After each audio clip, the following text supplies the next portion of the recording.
తాకట్లో ఉన్న బంగారాన్ని విడిపించలేక వడ్డీల మీద వడ్డీలు కడుతూ ఇబ్బంది పడుతున్నారా?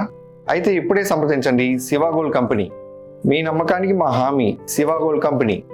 కృష్ణా జిల్లా గుడివాడలో చిట్టీల మోసం వెలుగులోకి వచ్చింది. ఎన్టీఆర్ కాలనీకి చెందిన వైసీపీ నాయకులు మండాది శ్రీనివాసరావు, మహాలక్ష్మి దంపతులు 70 లక్షల రూపాయలు కుచ్చుటోపి పెట్టారని బాధితులు ఆరోపిస్తున్నారు. ఆ చిట్టీల వ్యాపారులు వైసీపీ నేత, మాజీ మంత్రి కొడాలి నాని ప్రధాన అనుచరులని చెబుతున్నారు. 20 ఏళ్లుగా మహాలక్ష్మి దగ్గర చిట్టీలు వేస్తున్నామని, అయితే తమకు రావాల్సిన సొమ్మును తిరిగి ఇవ్వట్లేదని వాపోతున్నారు. పైసా కూడా చెల్లించలేమంటూ మహాలక్ష్మి దంపతులు ఐపీ నోటీసుల్ని పంపారని ఆగ్రహం వ్యక్తం చేస్తున్నారు. పోలీసులను ఆశ్రయించిన న్యాయం జరగట్లేదని లబోదిబోమంటున్నారు. శ్రీనివాసరావు, మండాది మహాలక్ష్మి అని వాళ్ళిద్దరి దగ్గర, వైఫ్ అండ్ హస్బెండ్ దగ్గర మేము చీటీలు వేసాం. 4 లక్షల చీటీ ఒకటి, 1,05,000 చీటీ ఒకటి, 1,00,000 రూపాయల చీటీ ఒకటి వేసాం. చీటీ లాస్ట్ వరకు వచ్చేసరికి నాతో పాటు ఇక 5గురు అయితే ఉన్నారు. నీకు ఇస్తాను లాస్ట్ వరకు కూడాను అలాగే తీసుకొచ్చింది. కానీ ఒకరికి కూడా అమౌంట్ ఇవ్వలే. మేము గట్టిగా అడిగేసరికి ఆవిడ సమాధానం చెప్పకోకుండా ఊరి నుంచి పారిపోయింది. మేము 15 రోజుల నుంచి స్టేషన్ చుట్టూ తిరుగుతున్నాం. స్టేషన్ చుట్టూ తిరుగుతుంటే ప్రూఫ్స్ తీసుకురండి అమ్మా, మేము ఎఫ్ఐఆర్ ఫైల్ చేస్తాము, మీ దగ్గర ఉన్న ప్రూఫ్స్తో పాటు తీసుకురంటే మొత్తం తీసుకొచ్చి మేము సబ్మిట్ చేసి ఒక 5 days అవుతుంది సార్. ఇప్పటికీ ఎఫ్ఐఆర్ ఫైల్ చేయలే.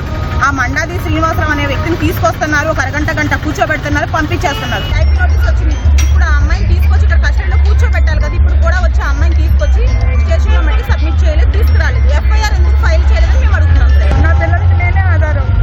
కనీసం రూపాయి పోగేసుకొని నాకు చీటీ కట్టలేదని చెప్పినా సరే కడతాము నేను లేట్గా అయినా ఆగుతానని చెప్పి నా పేరు చీటీ వేయించుకున్నాయమ్మా. డబ్బులు కట్టించుకొని ఇప్పుడేమో చీటీ డబ్బులు కట్టా తిరిగి మా నెల కేసు పెట్టిందండి. ఎంతవరకు నేను చెప్పండి, మా పిల్లల ఫీజులు ఎలా కట్టుకోవాలి, మేము ఎలా బతుకుతాము?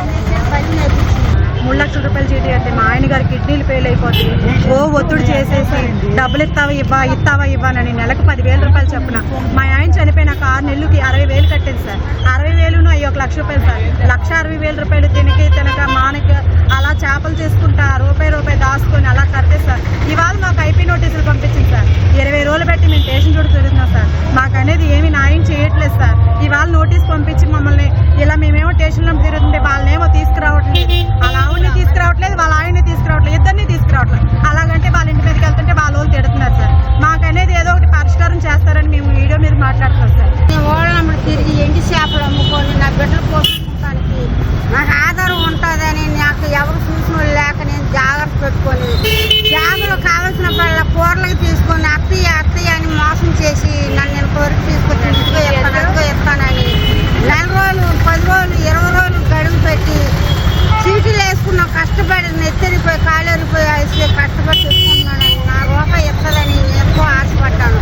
అత్తయ్య అని మోసం చేసి నన్ను ఎంతవరకు తీసుకొచ్చిందండి. మాకు న్యాయం చేస్తారని మేము ఇప్పుడు దాకా తిరిగాము. మేము ఇప్పుడు మాకు నోటీసులు వచ్చినాయి.